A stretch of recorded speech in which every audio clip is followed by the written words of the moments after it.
차관님, 이 정책을 집행하는 데 있어서 중요한 게 뭐라고 생각을 하십니까? 뭐 여러 가지 고려해야 되겠지만 제가 뭐 최근에 느낀 거는 미국 사례를 보더라도 시장에서 원하지 않는 부분에 대한 정책은 좀 신중해야 되겠다라는 부분을 최근에는 통감하고 있습니다. 예, 그것도 중요하지만 제가 볼 때 정책에서 제일 중요한 것은 타이밍이라고 생각을 합니다. 실기하면 효과가 반감되기 때문입니다. 저는 추경도 타이밍이라고 생각을 합니다.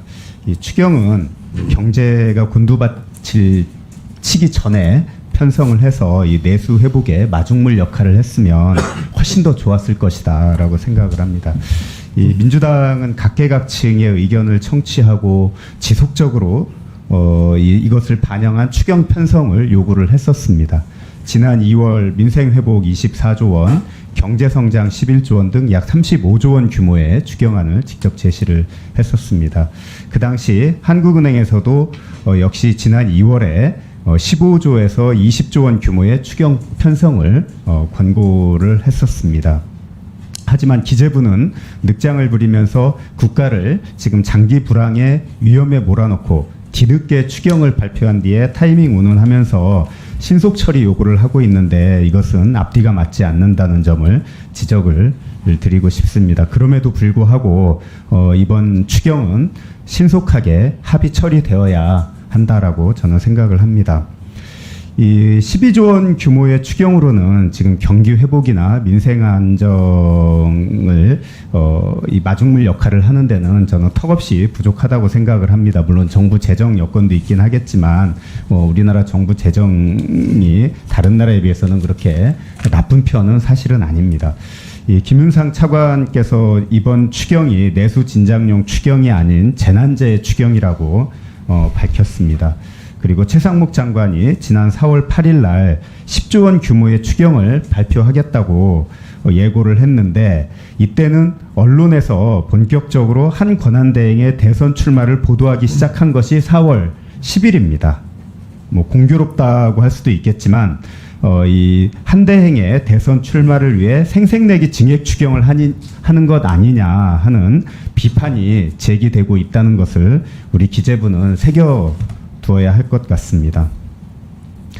그 차관님, 지난해 우리나라의 그 내수의 경제 성장 기여도가 얼마였는지 아십니까? 0.4인가 그러는데 제가 정확히 기억나지 않습니다. 예, 그 한국은행에서 제출받은 자료를 최근에 보니까 지난해 우리나라의 그 내수의 경제 성장 기여도는 0.1%입니다. OECD 경제 규모 20위권 국가 중에 가장 낮습니다. 20위권 국가 중에 자료로 확인된 10개국 평균 내수 기여도가 1.6%입니다. 무려 16배 차이가 나고 있습니다. 그리고 반면에 지난해 우리나라의 수출의 성장 기여도는 1.9%였습니다. 그래서 역대 가장 높았습니다. 아까 말했던 OECD 10개국 중에 2위인 프랑스의 2배가 넘는 수치입니다.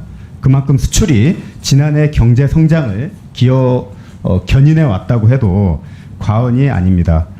그러니까 내수 침체 상황에서 2022년에서 23년도에 약화됐던 수출이 이 기저 효과로 그래도 작년에 2% 경제 성장을 유지할 수 있었습니다. 그런데 지금 미국의 관세 인상에 따라서 한국 수출이 추가 타격을 받게 되면은 정말 경제 버팀목이 없어질 그런 지금 상황입니다.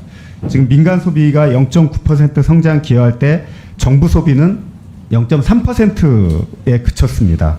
그래서 이 정부의 적극적인 지금 역할을 통한 내수 뒷받침이 어느 때보다 필요한 시기다라는 생각을 듭니다. 그런 측면에서 볼 때 이번 정부 추경안을 보면은 일단 시기적으로 너무 늦은 추경이었다. 그리고 이 정부 추경안의 목적이나 규모를 볼 때 정부의 지금 상황 인식이 너무 안이한 것 아니냐.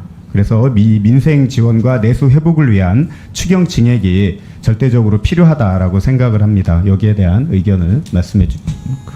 뭐 의원님 여러 가지 좋은 지적하셨었고 이제 저희가 뭐 말씀드렸다시피 여러 가지 뭐 저희가 뭐 잘했다는 건 아니고 뭐 어떤 부분이 좀 아쉬움이 있는지 많이 지켜보고 있는 부분이 있습니다. 이제 아까 내수 부분 말씀하셨는데 그 24년 같은 경우에 일단 물론 반등하는 폭이 작긴 했지만 민간 소비는 한 0.3% 정도 성장을 민간 한 0.6% 정도 성장을 했었었고요. 다만 이제 제일 앞으로 뭐 다음 경제팀에서 고민돼야 할 부분이 건설 부분의 경기가 계속 빠지고 있습니다. 뭐 이게 구조적인 부분인지 아니면은 어떤 부분이 저희도 뭐 저희가 좀 더 대응을 잘했어야 됐겠습니다만 이 부분이 계속 부담이 되고 있기 때문에 그 내수 쪽에서 아까 뭐 그 의원님 포함해서 말씀하시는 부분에 추가적으로 더 투입하는 게 이 내수를 근본적으로 바꿀 수 있는 부분에 좀 고민이 좀 필요할 것 같고요. 아까 김영환 의원도 말씀하셨지만 저희 고민스러운 부분은 그 뭐 정치적 쟁점이 없는 부분도 있지만 아까 말씀하셨다시피 세수 부분도 뭐 솔직히 말씀드리면 하방 위험이 큰 것이 사실입니다. 그런 상황에서 지금 지출을 그 저희 대행 체제 하에서 그 좀 많이 늘리는 부분은 정부 입장에서는 좀 무책임한 부분이 곧 그렇게 생각했던 부분도 있다는 것을 좀 이해해 주시면 좋을 것 같습니다. 예, 이상입니다. 예, 수고하셨습니다.